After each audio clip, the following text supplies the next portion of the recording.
దేశ ప్రధాని కావాలని కలలు అంటున్నటువంటి రాహుల్ గాంధీ గారు దేశం పట్ల ఏమాత్రం ప్రేమ ఉన్నా, దేశభక్తి ఉన్నా, జాతీయ పక్షి అయిన నెమల మీద ఏమాత్రం గౌరవం ఉన్నా, చిత్తశుద్ధి ఉన్నా వెంటనే తెలంగాణ రాష్ట్ర ముఖ్యమంత్రి రేవంత్ రెడ్డి గారిని ఆ ముఖ్యమంత్రి కుర్చీ నుండి తొలగించాల్సిందిగా ఈ సందర్భంగా బీఆర్ఎస్ పార్టీ పక్షాన మేము డిమాండ్ చేస్తాం. ఎందుకంటే రేవంత్ రెడ్డి గారు ప్రతిపక్ష నాయకులుగా ఉన్నప్పుడు ఆయన సర్వే చేయించుకొని కన్నేసినటువంటి భూములన్నింటినీ ఇప్పుడు ముఖ్యమంత్రి అయిన తర్వాత ఆ కుర్చీలో కూర్చొని మరీ వాటిని కాజేసే ప్రయత్నం చేస్తున్నారు. మొన్నటిదాకా Hydraa, Musi, Lagacharla, future city, fourth city అని పేద ప్రజల భూములను, ప్రభుత్వ భూములను గుంజుకునేటువంటి ప్రయత్నం చేయగా ప్రజలు ఏ రకంగా తిరగబడ్డారో మనం చూసినాం. అది చాలదన్నట్టు ఇప్పుడు ఏకంగా యూనివర్సిటీ భూములను అమ్ముకుంటాడు. ఈయన విద్యాశాఖ మంత్రిగా ఉండి విద్యా వ్యవస్థను ఏదో ఉద్ధరిస్తా అని చెప్పి ఉద్ధర ముచ్చట్లు చెప్పాడు. కానీ చూస్తే ఇప్పుడు ఏం జరుగుతున్నది, 2000 పాఠశాలలు, విద్యాలయాలను ఆల్రెడీ మూసేసాడు.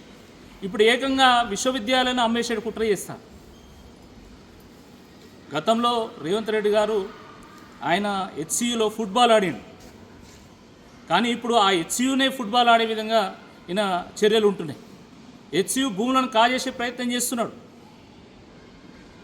యూనివర్సిటీ భూములు జాతీయ సంపద. ఎందుకంటే దేశ భవిష్యత్తు నిర్మాణం చేసేటువంటి కర్మాగారాలు విశ్వవిద్యాలయాలు, అనేక మంది మేధావులను, బుద్ధిజీవులను తయారు చేసేటువంటి సంస్కార కేంద్రాలు విశ్వవిద్యాలయాలు.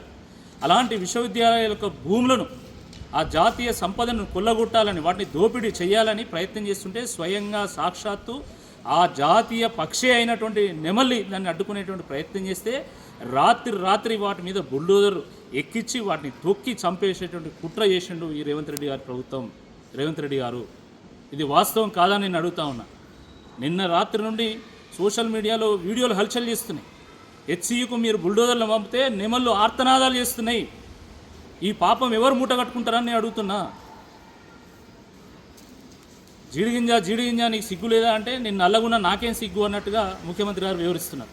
సాక్షాత్తు ముఖ్యమంత్రి గారు తన కుర్చీలో కూర్చొని ఆయన బిజినెస్ మ్యాన్ లాగా వివరిస్తున్నాడు. భూములు అమ్ముతారట, రియల్ ఎస్టేట్ చేస్తారట. అసలు నీకు ఎవడిచ్చిండి ఈ అధికారం?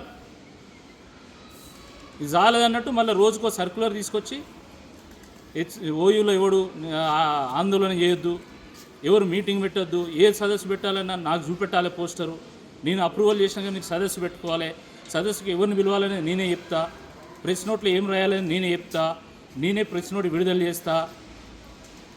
ఇందిరాగాంధీ లాంటి నాయకురాలనే ఓడించినటువంటి దేశం మన దేశం. అలాంటి నువ్వెంత? ఇందిరమ్మ రాజ్యం అంటే పేదల రాజ్యం అనుకున్నావు, కానీ ఎమర్జెన్సీ రాజ్యాన్ని తీసుకొచ్చినావు నువ్వు. ఏకంగా హెచ్సియు భూములను లాక్కుంటున్నావు, వన్యప్రాణులను హింసించేటువంటి ప్రయత్నం చేస్తున్నావు. ఈ దేశంలో వన్యప్రాణుల సంరక్షణ చట్టం లేదా? ఈయన మీద ఏం పెట్టరా? అసలు ఏ కేసు పెట్టరా? స్వయంగా రాజ్యాంగం మీద ప్రమాణం చేసి జాతీయ సమైక్యతను, సమగ్రతను కాపాడుతా అని ప్రమాణం చేసినటువంటి ఈయన ఇప్పుడు ఏకంగా జాతీయ పక్షిని ఈరోజు హత్యేసే కుట్ర చేస్తున్నాడు. అది అత్యంత పాశవిక చర్య, అత్యంత కర్కశమైనటువంటి చర్య. ఇది కేవలం కాంగ్రెస్ పార్టీ వాళ్ళకే సాధ్యం. కాబట్టి ఈ విషయంలో ఇది 140 కోట్ల భారతీయుల ఆత్మ గౌరవ సమస్య. కాబట్టి వెంటనే జాతికి వారు క్షమాపణ చెప్పాలి, సమాధానం చెప్పాలి. ముఖ్యమంత్రి చైర్ నుండి వైదొలగాలి. ఆయన మీద కేంద్ర ప్రభుత్వం జోక్యం చేసుకొని వెంటనే దేశద్రోహం కేసు పెట్టాల్సిందే ఈ సందర్భంగా మేము డిమాండ్ చేస్తున్నాం.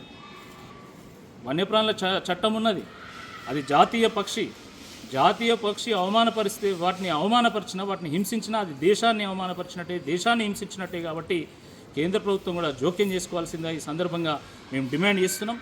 మరి మేధావులు, తెలంగాణ సమాజంలో ఉన్నటువంటి బుద్ధిజీవులందరూ కూడా దీని మీద వెంటనే స్పందించాల్సిందే, దీన్ని ఖండించాల్సిందే ఈ సందర్భంగా మేము